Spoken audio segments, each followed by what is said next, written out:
ಮನೆ ಮುಂದೆ ನಿಂತಿದ್ದಂತಹ ಕಾರು 2 ಬೈಕ್ಗೆ ಬೆಂಕಿ ಇಟ್ಟು ಭಯದ ವಾತಾವರಣ ನಿರ್ಮಾಣವಾಗಿದ್ದಂತಹ ಪ್ರಕರಣವನ್ನು ಭೇದಿಸುವಲ್ಲಿ ಕೋಲಾರ ಪೊಲೀಸರು ಯಶಸ್ವಿಯಾಗಿದ್ದಾರೆ. ಎಂಬಿಬಿಎಸ್ ವೈದ್ಯನೇ ಈ ದುಷ್ಕೃತ್ಯದಲ್ಲಿ ಭಾಗಿಯಾಗಿರುವುದು ಬಯಲಾಗಿದೆ.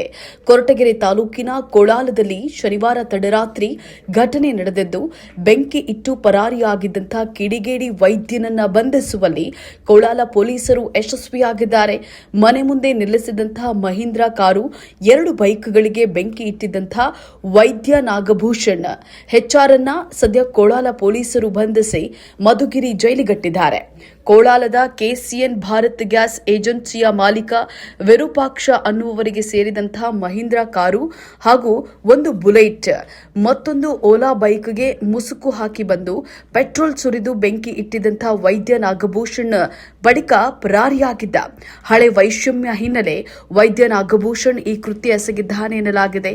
ಕೋಲಾರದ ಪಾರ್ವತಿ ಪರಮೇಶ್ವರ ಕಲ್ಯಾಣ ಮಂಟಪದ ಮಾಲೀಕನಾಗಿರುವಂತಹ ವೈದ್ಯ ನಾಗಭೂಷಣ್ ಎಂಬಿಬಿಎಸ್ ವ್ಯಾಸಂಗ ಮಾಡಿ ಕುಣಿಗಲ್ನಲ್ಲಿ ಕ್ಲಿನಿಕ್ ಇಟ್ಟುಕೊಂಡಿದ್ದಾನೆ ಎನ್ನಲಾಗಿದೆ.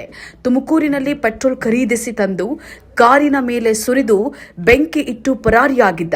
ಕೋಲಾರ ಪೊಲೀಸ್ ಠಾಣೆಯಲ್ಲಿ ಪ್ರಕರಣ ದಾಖಲಾದ ಬಳಿಕ ಸಿಪಿಐ ಅನಿಲ್, ಪಿಎಸ್ಐ ಅಭಿಷೇಕ್ ನೇತೃತ್ವದ ತಂಡ ತನಿಖೆಯನ್ನ ಕೈಗೊಂಡು ಸಿಸಿ ಕ್ಯಾಮೆರಾ ದೃಶ್ಯಗಳನ್ನು ಆಧರಿಸಿ ಗುರುವಾರ ಸಂಜೆ ವೈದ್ಯ ನಾಗಭೂಷಣ್ ಬಂಧಿಸಿ ಜಡ್ಜ್ ಮುಂದೆ ಹಾಜರುಪಡಿಸಿ ಬಳಿಕ ಮಧುಗಿರಿ ಜೈಲಿಗಟ್ಟಿದ್ದಾರೆ.